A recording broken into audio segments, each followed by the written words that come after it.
नमस्कार मंडळी, मी राकेश देशमुख। 18 वर्षाच्या प्रदीर्घ काळानंतर विराट कोहलीच्या संघाने IPLची ट्रॉफी जिंकली। विराट कोहलीचा जो चाहता वर्ग आहे, मग तो देशभर असेल जगभर असेल, त्याने एकच त्या ठिकाणी जल्लोष केला।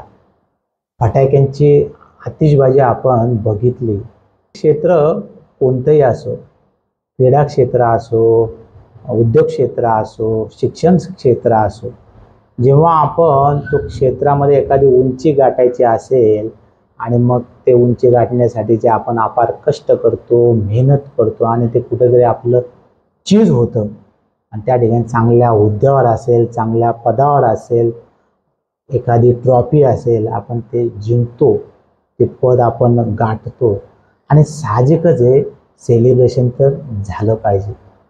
परंतु बघा, सेलिब्रेशन करताना अतिउत्साहीपणा आणि उन्मादपणा हे करू नये। बंगळुरू येथील चिन्नास्वामी स्टेडियमच्या बाहेर 3 लाख संख्येचा जो चाहता वर्ग त्या ठिकाणी जमला होता, एका क्षमतेच्या बाहेर, आणि तिथं अतिउत्साहीपणा झाला आणि त्या ठिकाणी 11 जणांचा मृत्यू झाला क्रिकेट चाहत्यांचा आणि जवळजवळ 47 जण गंभीर जखमी झाले। असे चेंगराचेंगरीमध्ये निष्पाप नागरिकांचा जीव जातो। सुरक्षिततेच्या दृष्टिकोनातून काय उपाययोजना केल्या पाहिजेत हे समोर आलेले आहे। सध्या भारतात चेंगराचेंगरी होऊन मृत्यू होणं हे आता अनपेक्षित राहिलेलं नाही, अकल्पित राहिलेलं नाही। वारंवार अशा घटना घडतात। त्याचं कारण असं आहे की सुरक्षा कुठेतरी, सुरक्षेच्या दृष्टिकोनातून जर विचार केला तर कुठेतरी निष्काळजीपणा झालेला आहे। की जो पहलगाममध्ये, जम्मू काश्मीरमध्ये जो आतंकवादी हमला झाला, हजारोच्या संख्येने पर्यटक त्या ठिकाणी मौज मजा करत होते, मस्ती करत होते, परंतु त्या ठिकाणी सुरक्षा रक्षक नव्हता, म्हणून निष्पाप 27 पर्यटकांचा त्या ठिकाणी जीव गेला, मृत्यू पावले। कुंभमेळ्यामध्ये असेच भाविकांचा चेंगराचेंगरीमध्ये मृत्यू झाला। दिल्ली येथील दिल्लीच्या स्थानकावर चेंगराचेंगरीमध्ये प्रवाशांचा मृत्यू झाला। अशा वारंवार घटना आपल्या भारतात सध्या चेंगराचेंगरीच्या ज्या घटना आहेत त्या वाढत चाललेल्या आहेत।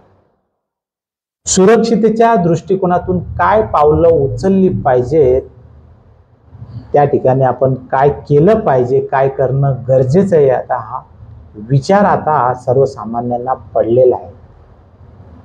बघा, सरकारच्या माध्यमातून असेल, जी सुरक्षितता त्या ठिकाणी स्टेडियमवर जेवढी पाहिजे होती तेवढी तिथं ठेवली नाही आणि मर्यादेच्या क्षमतेपेक्षा ते जास्त त्या ठिकाणी क्रिकेट चाहता वर्ग आला आणि चेंगराचेंगरी झाली आणि त्या ठिकाणी त्यांचा मृत्यू झाला 11 जणांचा। अत्यंत दुःखद आणि ही दुर्दैवी घटना आहे। आज चेंगराचेंगरीचं प्रमाण का वाढत आहे? आता तुम्ही जर बघाल, मुंबई सारख्या आपली देशाची आर्थिक राजधानी मुंबई, त्या ठिकाणी जर तुम्ही बघा, लोकलने जर प्रवास करत असाल तर सायंकाळी बघा तुम्ही, बदलापूर असेल, उल्हासनगर असेल, कल्याण असेल, डोंबिवली, ठाणा, दादर, घाटकोपर, कुर्ला, भायखळा, CST बघा, त्या ठिकाणी प्रवाशांची किती गर्दी असते। परंतु केंद्र सरकारच्या माध्यमातून रेल्वे बजेट येतं, अर्थसंकल्प येतो, पण जी भरीव कामगिरी जी मुंबईसाठी दिली गेली पाहिजे, मुंबईसाठी ट्रेनची क्षमता वाढवली गेली पाहिजे, मुंबईसाठी सुरक्षितता वाढवली गेली पाहिजे, परंतु ते कुठेही दिसत नाही। आणि मग चेंगराचेंगरी होऊन अशा घटना घडल्यानंतर, एखादा मृत्यू झाल्यानंतर मग त्या ठिकाणी पैसे स्वरूपी रक्कम देणे, मग जखमी असतील त्यांच्यावर उपचार करणं, ह्या ज्या नंतरच्या ज्या आपण ज्या गोष्टी करतो ते जर अगोदरच केलं तर ते कुठेतरी ह्या घटनेला आळा बसेल। शहरामध्ये अशी इतकी ट्रॅफिकची समस्या आहे, ह्या ट्रॅफिकच्या समस्येतून कामगार वर्ग कामाला जात असतो, परत सायंकाळी कामावरून घरी येत असतो। अहो, किती त्याला त्या ठिकाणी अडचणी, समस्या भेडसावत आहेत। परंतु हे सर्व अजूनही त्याच्यामध्ये काहीही उपाययोजना झालेल्या नाही आहेत. कुठेही अजूनही त्या ठिकाणी जी सुस्थितीत जे शहर म्हणा, एखादं पर्यटन स्थळ म्हणा, अजूनही त्या ठिकाणी झालेलं नाही. अशा घटना का वारंवार होतात?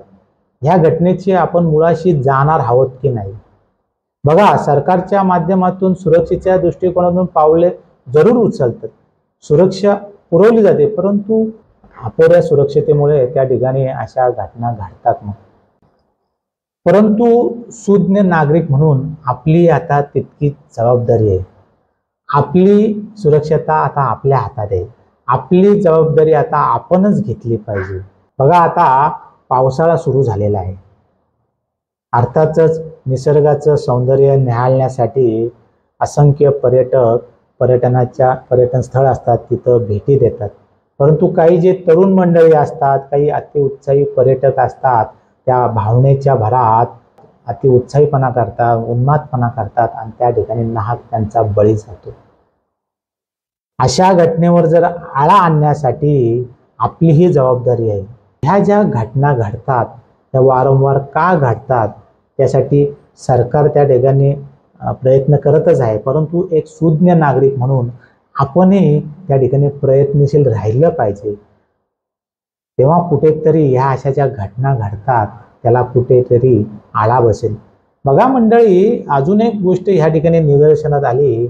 एखाद्या खाजगी क्लबने एखादी ट्रॉफी जिंकली तर संपूर्ण सरकारी यंत्रणा त्या ठिकाणी कामाला लावायची. हे कितपत योग्य आहे? आज जर बघाल, वाढत्या लोकसंख्येमुळे ह्या सरकारचे शासन प्रशासन, सरकारी जे अधिकारी आहेत त्यांच्यावर इतका ताण वाढलेला आहे. त्याच्यामध्ये भर म्हणून राजकीय हस्तक्षेप इतका वाढलेला आहे. सरकारी जे अधिकारी असतात त्यांना काम करणं आता जड झालेले आहे. दबावाखाली ते काम करत आहेत, त्यांना कुठेही फ्रीडम मिळत नाहीये. अशा परिस्थितीमध्ये अधिकारी आहेत हे काम करत आहेत. या ठिकाणी हाही मुद्दा आपण समजून घेतला पाहिजे की त्यांच्यावर पण आपण किती ताण देणार आहोत. तेही माणूसच आहेत. परंतु आपण या सगळ्या घटनेकडं गांभीर्याने बघून, गांभीर्याने विचार करून तुम्ही, आम्ही, सरकार, प्रशासन सर्वच त्या ठिकाणी प्रयत्नशील राहूयात आणि ह्या ज्या घटना घडतात याला कुठेतरी आळा बसेल म्हणून आपण सर्वांनी एकत्रितपणे काम करूयात. बंगळुरूची घटना झाल्यानंतर मग कर्नाटक सरकार असेल, मग BCCI असेल आणि मग बंगळुरूचा संघ मालक असतील, यांनी आता त्यातून हात बाहेर काढलेला आहे. परंतु कर्नाटक हायकोर्टाच्या सुनावणी होणार आहे आणि त्याचा जो काही जबाबदारी कोणी घ्यायची, कोणी स्वीकारायची, ते आता सुनावणी अंतर्गत आपल्याला समजणार आहे. परंतु ह्या जेव्हा घटना घडतात, जेव्हा एखादी चांगली घटना घडल्यानंतर जसं त्याचं श्रेयवाद घेण्यासाठी चढाओढ सुरू असते, तसंच एखादी दुःखद घटना, दुर्दैवी घटना घडल्यानंतर तोही स्वीकारला पाहिजे. आणि त्याच्यामध्ये काही त्रुटी आढळल्या असतील, काही त्रुटी झाल्या असतील, त्या सुधारून पुन्हा एकदा आपण आपलं भारत देश असेल, आपलं राज्य असेल, एक कसं प्रगतशील मार्गाकडे जाईल यासाठी तुम्ही आम्ही सर्वांनीच प्रयत्न केले पाहिजे. धन्यवाद.